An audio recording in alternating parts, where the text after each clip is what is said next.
बउआ सब वो ठीक बा नु? जी सर। टास्क देखावा।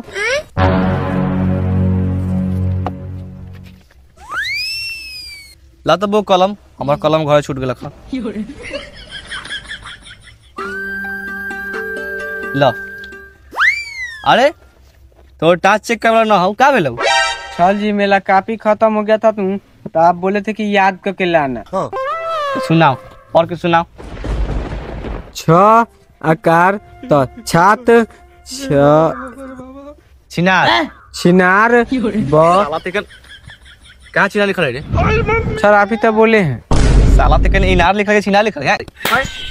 बोल चल बैठ। आजकल पहला धर ना। सर जी डिबिया में तेल खत्म हो गया था। हां काहे ना कहबे कई रात खनी घरे जा गेलक। चला तोने टासला।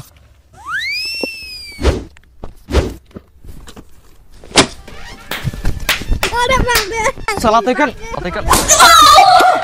बाप रे गान लिबा जावा तले बुझते